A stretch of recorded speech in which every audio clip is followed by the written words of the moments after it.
Hey, it's Jordan. I'm delighted to be joined by a progressive media star, and he's a YouTube host. He's also with the Jimmy Dore Show. He's a stand-up comedian, and of course, political activist. Ron Placone. How you doing, buddy? Hey Jordan, how are you? Thanks for having me. Good to see you. Yes. I just want you to serenade me with your guitar for the next 20 minutes. You're doing some cool stuff on net neutrality coming up. I want to Yes. first find out the who, what, where, why, and when, and then we could get into some other issues. So I teamed up with an organization called Fight for the Future, and they do excellent work on online privacy, on net neutrality. They've been doing good work for a really long time. I'm stoked to be working with them. And on June 11th, we are going to have an epic live stream, which, Jordan, I hope you'll join us as a guest at some point if you're available. I'll loop you in with the scheduling folks.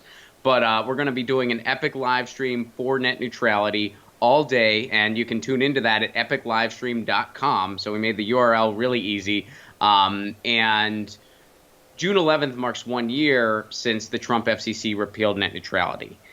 Which, net neutrality, I'm sure a lot of your viewers are already familiar with the issue, but net neutrality basically assures the free and open internet as we know it in a post-net neutrality world. Stuff like this wouldn't be able to happen. Independent media would get completely crushed, and the internet as we know it would basically cease to exist. It would look like cable television 2.0. So, since net neutrality has been repealed, we've been fighting it on the lines. There's a state bill in New York. There's a state bill in California to reinstate net neutrality. Folks have been fighting it, trying to get Congress to overturn what the FCC did. And another way that we've been fighting it is there's a Save the Internet bill. Now, that bill, three-page bill, no bullshit, just says, hey, those net neutrality rules that we got on the books in 2015, and I say got on the books because we've had net neutrality since the advent of the Internet. That's something people like to pretend isn't true when they're arguing against net neutrality. We've had net neutrality since we've had the Internet. We just got it solidified on the books in 2015. But we're basically saying with that bill, hey, those rules that we put on the books in 2015, they were good rules. We're going back to them. That repeal we did, let's just pretend that never happened. That's basically the bill. It passed the House, but Mitch McConnell said this is dead on arrival in the Senate. So we're having a big day of action to demand that they take action on that bill and to demand a free and open internet. Now, even though the bill would have a long way to go in the Senate and to get signed by Trump, it's still kind of forcing that hand to kind of use it as a political tool that, hey, these are the people who are against net neutrality, which has over 80% support across political aisles amidst people, and we demand a free and open internet. And I think people should know, I'd love your thoughts, it's not just like a Republican or Trump thing, because Biden's first fundraiser was with Comcast, and Comcast has done more to kill net neutrality, parent company of NBC News, MSNBC, and he's never, to my knowledge, come out with a strong support of net neutrality. He's against it. Right. Yeah, no, Biden is against net neutrality. And there's some, it's not just across party lines. There are some Democrats against net neutrality, and there are actually some Republicans for net neutrality amidst elected officials. Biden, and then the other thing here, too, is that some Republicans attempted to weaken the bill by giving us this compromise bill that wasn't net neutrality at all. It was just a false, BS bill. And what happened was when Mitch McConnell said it's dead in the Senate, instead of Democrats kind of standing strong and saying, hey, this has over 80% support from people. We demand some action on this, and if you go against this, it's going to go on record and it's going to come back to hurt you. Well, instead of doing that, Democrats said, well, I guess we can compromise. And, Kristen Sinema, who is one of the anti-net neutrality Democrats, and some others, that they started drafting this bipartisan bill for net neutrality, which isn't net neutrality at all. So instead of standing strong, Dems kind of caved. I know, very out of character, but they did completely cave. And so we're trying to stand strong on that and let everybody know that we demand real net neutrality. We're not going to settle for less. And anyone who goes against that, hopefully will be held accountable at the ballot box. So that's what we're doing with this live stream. That's great. And I think it's super important because, to be honest with you, net neutrality, like the term, isn't sexy. So it doesn't tend to get a lot of coverage. But really, at the root of, I think, politics today, it's an information war. So you have basically Google owns the world. They derank anti-war websites and hosts. They derank alternative voices. Now YouTube, with their latest adpocalypse or voxpocalypse, they are saying, "Oh, we're gonna elevate authoritative news, meaning trustworthy news." We've heard this from Facebook too. That we're gonna elevate in people's feeds trustworthy news, which is really just code for a bunch of coastal cocktail crowd people to decide who to favor and who to suppress. So I don't know if that ties in to the letter of the law with net neutrality, but net neutrality to me is really about there's an information war, because the more even conservative voters learn about the real state of this country, the more they realize they're closet progressives. Your thoughts? I agree 110%. And you're hitting at something else here, too, because it's like, we're in a time where everyone kind of needs to pick a lane and do something. We're in catastrophic times. And the reason net neutrality is just so important Ron, to me. Stop that talk. It's a booming economy. But the reason, so net neutrality, the way I look at it, without a free and open internet, we're really kneecapping ourselves as far as any other type of change. Without a free and open internet, we would know even less about Flint. Folks like you and other independent journalists, and there's just a very small handful, it looks like, are the people going to Flint, giving us firsthand reports, which, by the way, excellent work on that, by the way. But, that's so important and so essential because the corporate media is not telling us what's going on. So if it wasn't for a free and open internet, we would have been clueless about DAPL. We'd be clueless on Flint. We'd be clueless on Black Lives Matter. We'd be clueless. I mean, so many things, issue after issue, where, independent media has shown a light on so many things that if the free and open internet gets taken from us and shows like this, your show, my show, independent grassroots journalism can't exist because we can't pay the fees that they're going to start charging, well, then, we will lose that information war, as you put it. And so that's why it's just so essential to our society. Our information platform these days is the internet. That's what we rely on. It's an essential utility to our lives, and it needs to be preserved as such. Right. And it's also, for example, I've gotten to the point where I'm literally spending 5 minutes of my live stream a day telling viewers, don't rely on YouTube to notify you that when we're live. Put it in your phone, 5 o'clock Eastern, Monday through Friday. So it really gets to a point where if, whether it be through net neutrality, which basically creates, a haves and a have and a have-nots. So like a fast lane for people who want to pay more, and, blocks and throttles those that can't. We're basically seeing that it's really, if you look at fascism, it's not necessarily just gas chambers. Part of fascism is censorship. That's one of the beginnings of fascism.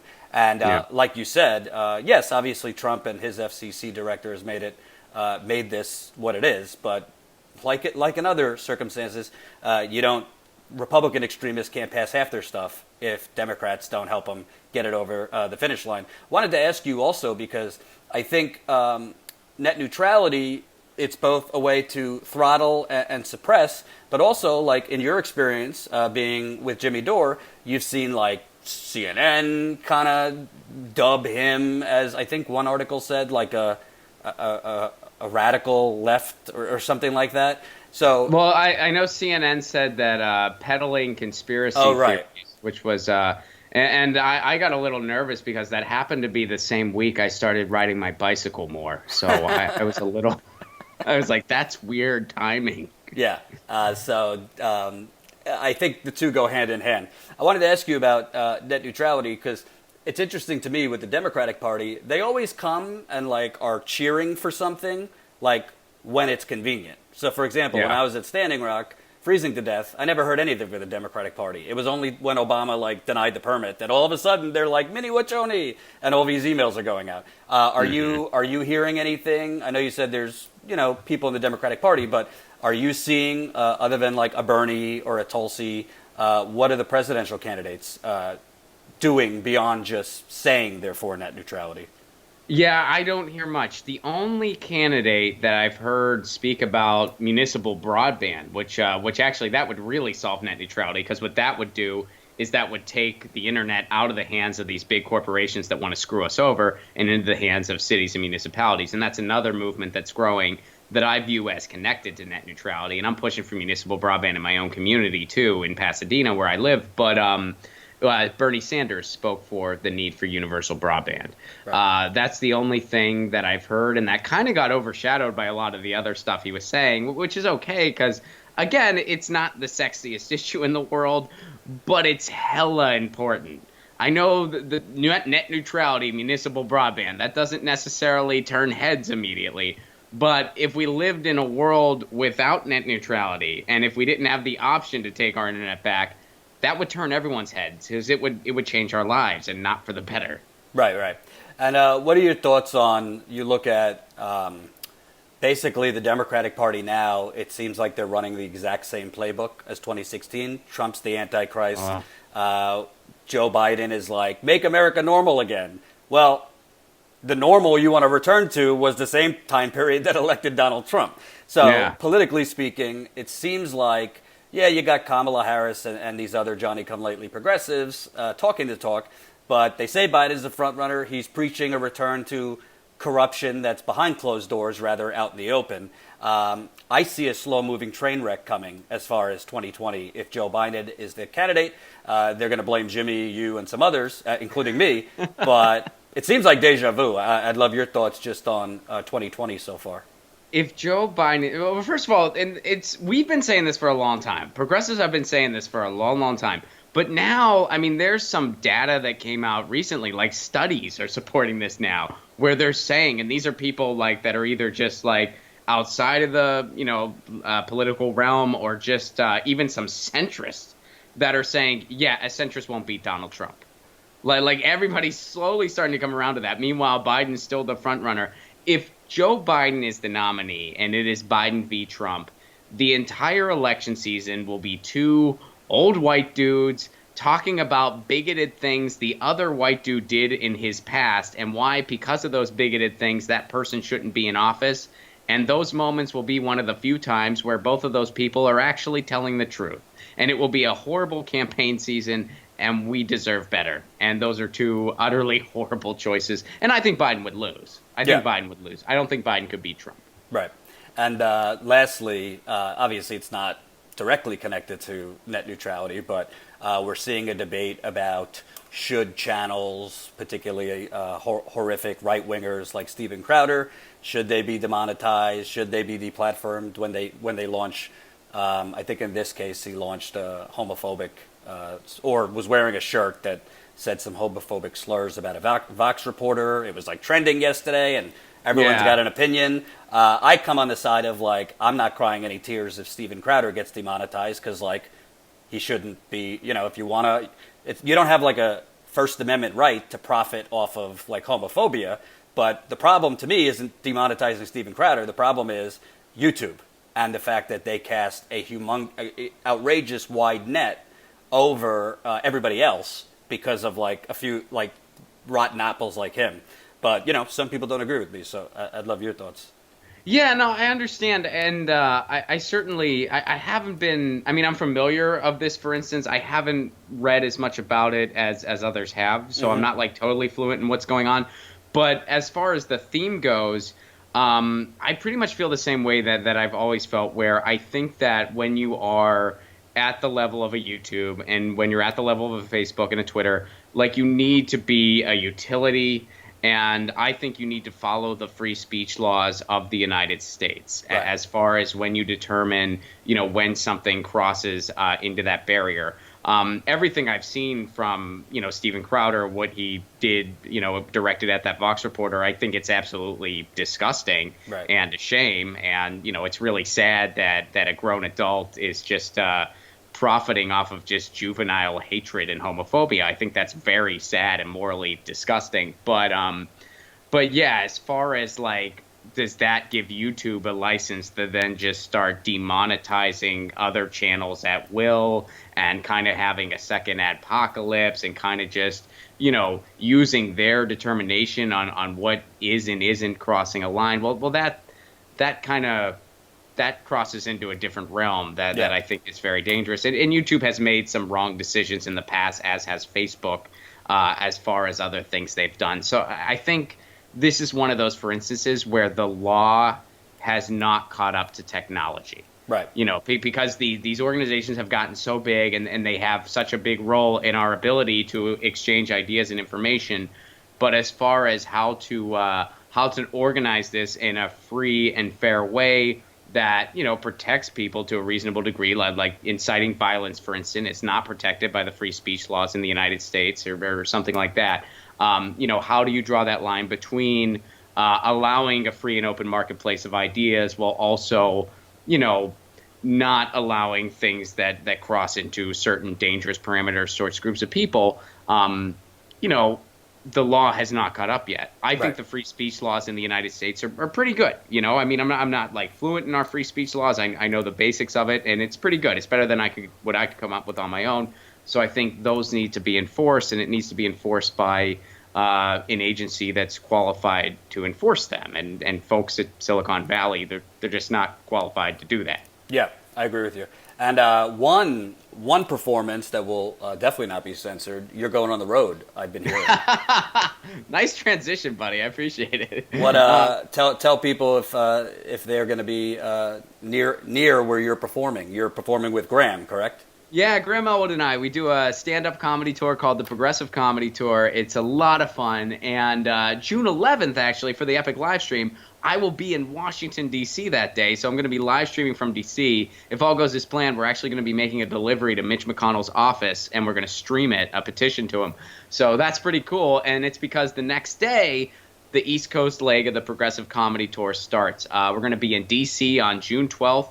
Baltimore, June 13th. We're doing 2 nights in Philly, June 14th and 15th. New Haven, Connecticut, June 16th, June 17th. New York City, which I hope you're going to make it, Jordan. I shall. And June 19th, we're going to be in Boston, Massachusetts. Get your tickets now, ronplacone.com for all those tickets. We're going to hit the East Coast. I'm real excited about that. And then July 27th, we're doing Vegas, baby. The Progressive Comedy Tour is coming back to Vegas. So tickets for all those shows are available at ronplacone.com. And circling back, if people want to get involved with the net neutrality action, how do they do that? epiclivestream.com. June 11th, we're going to be live streaming all day, starting at 9 p.m. Eastern Time, going all day. There's going to be guests. There's going to be fun. There's going to be music performances. Jordan, I hope you can stop by. I'll loop you in with the schedulers. It's going to be a lot of fun. That's June 11th. It's going all day, epiclivestream.com. And if you go to epiclivestream.com before then, you can actually submit comments to be read during the stream. So if you want to issue some comments in support of net neutrality, you can go to epiclivestream.com now and do that.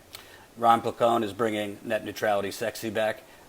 Thank you for coming on with us. And I definitely look forward to checking this out. I think it's an important topic that, shocker, the corporate media does not report on. So a lot of people don't know the urgency and the importance. So thanks for being active on this, and we'll be in touch. Thanks for having me. Cool. Hope you enjoyed that last video. Hop on over to statusquo.com where you can sign up for our email list and become a member for as low as $5 to $10 a month. Membership is how we grow. That's statusquo.com/join. And remember, join our email list so we can grow the revolution with you.